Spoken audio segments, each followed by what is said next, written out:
又来绑架小猫了，求助人喂的这只猫妈妈一共生了6只，求助人又找好了领养人，请我们过来帮忙抓一下，所以我们就来了。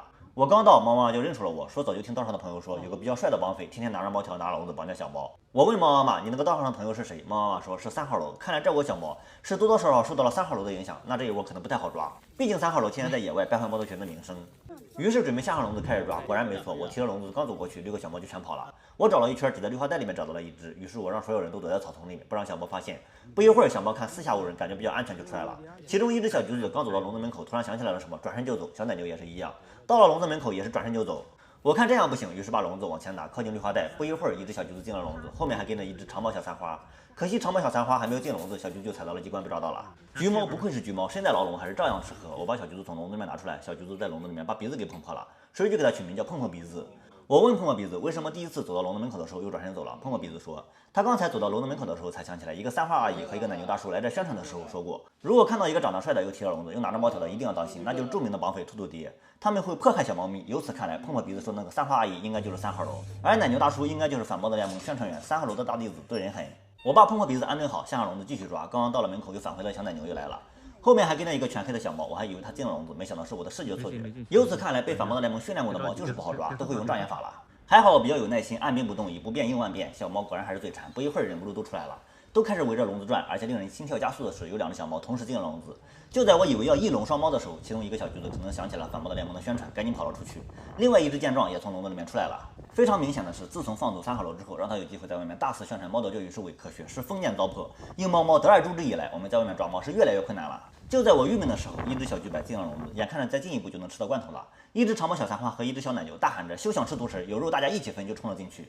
结果踩到了机关，一下子抓到了3只。看来打败他们的不是我猫头学院，而是猫性的恶。这一下子抓到了3只，开创了猫头学院自绑架以来的最高纪录，首次实现了一笼3猫。这只第一个进笼子的小橘白跑到笼子上大喊着对不起兄弟们，因为是他害得兄弟们被抓。我不听他逼逼，把他抓了起来，所以给他取名叫对不住兄弟。然后我又把小奶牛提溜了起来，仔细一看还是个大佐，不知道他有没有想念故乡的樱花。大佐还想踹我，但没有踹着，所以给他取名叫踹不着。我把踹不着塞进了航空箱，再把最后一只拿了出来，发现竟然是一只母大佐，还是个长毛。旁边的人也欠，非要捏人家的耳朵，把个母大佐捏成个小兔子。因为3花都是母的，所以给母大佐取名叫母大佐。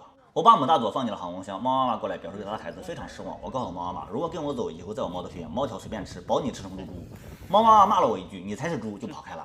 于是我把笼子向上继续抓，笼子刚向上，全黑的小猫就出来了，进了笼子被抓到了。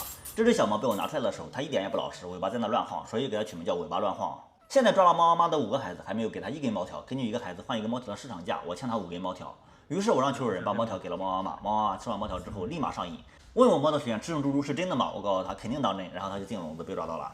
后来猫妈妈被求助人送到了医院，来了份好好酒套餐，所以这说明做猫不能太贪。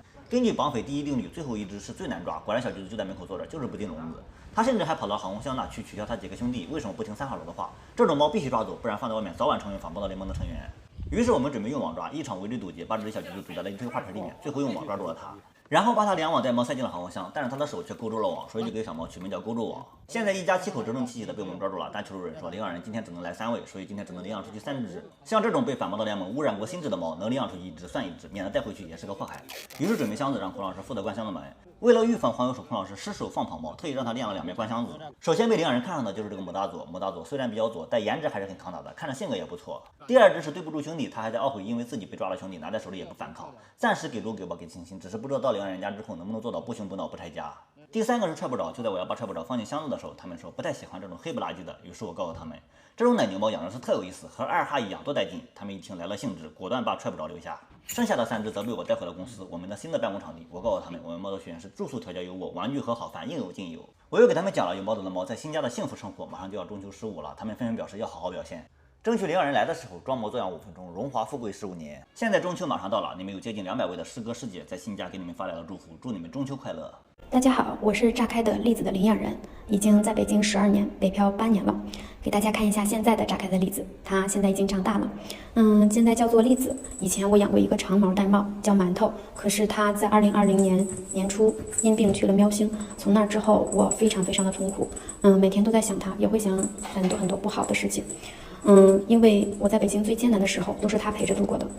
可能只有失去猫孩子的人才能体会那种心情，所以我想再养一只和馒头一模一样的猫。本来是想着领养图图爸的流浪猫妈妈，可是图图爸舍不得。后来有了炸开的栗子，于是我就乘车到济南把它接回了北京。现在已经1年多了，有炸开的栗子陪着，我也从痛苦中走了出来。感谢炸开的栗子，祝炸开的栗子中秋快乐，祝大家中秋快乐。股东们好，我在猫的动物医院，我是有点丧和有点黑的领养人。